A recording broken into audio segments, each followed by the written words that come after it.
जय हिंद एवरीवन, स्वागत है आपका वीनेशन ट्रिपल वन के एक नए एपिसोड में, जहां आपके लिए लेकर आते हैं इंडियन डिफेंस की प्रमुख अपडेट्स को। सबसे पहले तो चैनल को सब्सक्राइब करना मत भूलिएगा। आज के अपने अपडेट की हम शुरुआत करने वाले हैं जनरल इलेक्ट्रिक से आई एक रिपोर्ट से, जो कि तेजस मार्क टू के F414 इंजन को लेकर आ रही है। और निस्संदेह ये रिपोर्ट अब सही नहीं है और ना ही इसके परिणाम भारत के हित में आते नजर आ रहे हैं। हम सब ये मान के चल रहे थे कि मार्च से अप्रैल के बीच में जनरल इलेक्ट्रिक F414 इंजन की डील को फाइनलाइज कर लिया जाएगा। और जब माननीय प्रधानमंत्री श्री नरेंद्र मोदी जी का अमेरिकी दौरा हुआ था, तो उस समय भी यही कहा गया था कि मार्च तक संभावित है कि F414 इंजन की डील को फाइनलाइज करके आगे की प्रक्रिया की शुरुआत होगी। लेकिन जनरल इलेक्ट्रिक के एक ऑफिशियल ने मीडिया से बात करते हुए बताया कि अभी यहाँ पर कुछ डिले फेस करनी पड़ सकती है, क्योंकि इस समय जो 80% ट्रांसफर ऑफ टेक्नोलॉजी भारत को ऑफर की जा रही है F414 इंजन की, इसको री इवेलुएशन में डाल दिया गया है। आइए जानते हैं पूरा मामला क्या है। दरअसल अमेरिकी अधिकारी ने ये कहा कि जो टेक्निकल डिस्कशन है इस समय चल रहे हैं, और ये पूरा का पूरा सब्जेक्ट जो है ये इंडियन और यूएस गवर्नमेंट के बीच में रिव्यू में है, यानी कि चीज़ों को अच्छे से परखा जा रहा है। और ये डेवलपमेंट इस चीज़ की तरफ इंगित करता है कि जो नेगोशिएशन है कुछ और लंबे समय तक चल सकता है, जिसका मतलब ये है कि मार्च में जिस डील को हम एक्सपेक्ट कर रहे थे वो हमें नहीं देखने को मिलेगी। लेकिन हम आशा करते हैं कि इसे शीघ्र अतिशीघ्र पूरा कर लिया जाएगा। अब जो प्रपोज्ड एग्रीमेंट है जनरल इलेक्ट्रिक और HAL के बीच में F414 इंजन को लेकर के, तो यहाँ पर कुछ चीज़ें हैं जिनको लेकर अमेरिका और भारत दोनों विचार कर रहे हैं। F414 इंजन वो इंजन है जो कि अमेरिकी F-18 सुपर हॉर्नेट को भी पावर करते हैं और साफ ग्रिपेन को भी पावर करते हैं। लेकिन भारत ने अपने तेजस मार्क 2 और एमका मार्क 1 के लिए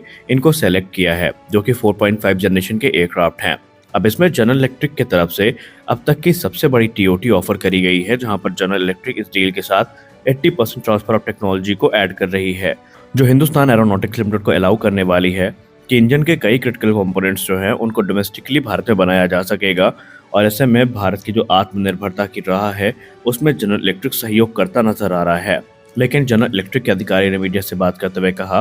कि इस समय कुछ चीजें हैं जिन पर विचार किया जा रहा है। TOT एग्रीमेंट को लेकर ये कहा जा रहा है कि इसमें बहुत सारी जो इंपॉर्टेंट टेक्नोलॉजीज है उनको कवर किया गया है, जैसे कि advance coating, single crystal turbine blades, laser drilling capabilities और भी दूसरी चीजें हैं जिनको ऐड किया गया है। और ये इंजन क्योंकि भारत में लोकली बनाए जाएंगे, इसके लिए जो रोड मैप है वो फाइनलाइज किया जा रहा है। लेकिन यहाँ पर सबसे बड़ी चीज़ ये है कि HAL ने क्लेम किया था कि मार्च में डील फाइनलाइज करने के बाद पहला इंजन 3 वर्षों के अंतर्गत रोल आउट कर दिया जाएगा। हालांकि इसमें अब थोड़ा देर होता नजर आ रहा है, क्योंकि जो लेटेस्ट अपडेट जनरल इलेक्ट्रिक की तरफ से आ रही है उसमें यही कहा जा रहा है कि जो टेक्निकल डिस्कशन है अभी वो चल रहे हैं, और जो कॉम्प्लेक्सिटीज़ है एक्सपेक्टेशन को रियलिटी में बदलने की, उस पर काम किया जा रहा है। इस समय America technology sharing, manufacturing process और इंटेलेक्चुअल प्रॉपर्टी राइट्स को लेकर फिर से जो इवैल्यूएशन है वो शुरू कर चुका है, और डिस्कशंस काफ़ी क्रिटिकल है। और ये जो मूव है ये ना सिर्फ इस समय जो ट्रांसफर ऑफ टेक्नोलॉजी ब्लूप्रिंट्स हैं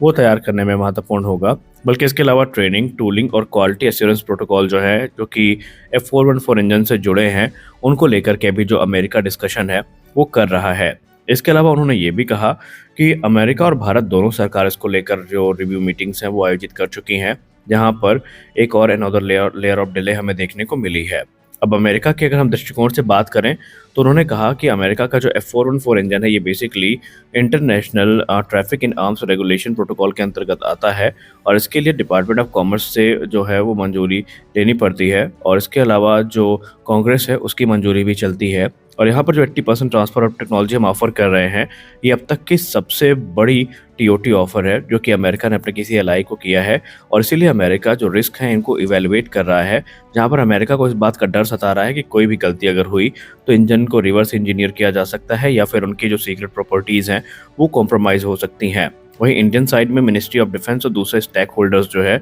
वो इस समय इससे जुड़ी कॉम्प्लेक्सिटीज़ का अध्ययन कर रहे हैं कि क्या क्या चैलेंजेस का सामना इनको करना पड़ सकता है। लेकिन एक बात तो स्पष्ट है कि अगर इस इंजन डील में डिले हुई तो इसका सीधा प्रभाव हमें तेजस मार्क 2 और एमका जो मार्क 1 है इसमें देखने को मिलेगा, क्योंकि ये दोनों ही एयरक्राफ्ट इसी इंजन पर पावर होने वाले हैं जो कि 98 किलोटन का थ्रस्ट जनरेट करने में सक्षम है। और इसके अलावा संभावित है कि जो हमारा HLFT-42 है वो भी इसी इंजन को यूज़ करेगा। यानी ऑर्डर्स के नंबर्स काफ़ी बड़े होने वाले हैं और ऐसे में अब ज़रूरी यही है कि जो कॉम्प्लेक्सिटीज़ हैं इनको जल्दी से जल्दी पूरा करके जो डील है उसको फाइनलाइज किया जाए, क्योंकि इस समय भारत अब और डिले अफोर्ड करने की स्थिति में नहीं है और ना ही हमारे पास इंजन स्वैपिंग का कोई ऑप्शन इस समय अवेलेबल है। और ये चीज़ खुद HAL ने कंफर्म कर दी है कि जो लोग ये सोचते हैं कि इंजन स्वैपिंग करके आप ज़रूरतों को पूरा कर लेंगे, ये चीज़ें भी अब प्रैक्टिकली पॉसिबल नहीं है। इंजन स्वैपिंग का मतलब ये है कि हमें फिर से एयरक्राफ्ट को रिस्ट्रक्चर करना पड़ेगा, इंजन में मॉडिफिकेशन करनी पड़ेंगी, एवियोनिक्स मॉडिफिकेशन करनी पड़ेंगी और भी दूसरे सिस्टम हैं जिनको परिवर्तित करना पड़ेगा और ये भारत के हित में नहीं है। और ये रिपोर्ट ऐसे समय पे आ रही है जब अभी कल ही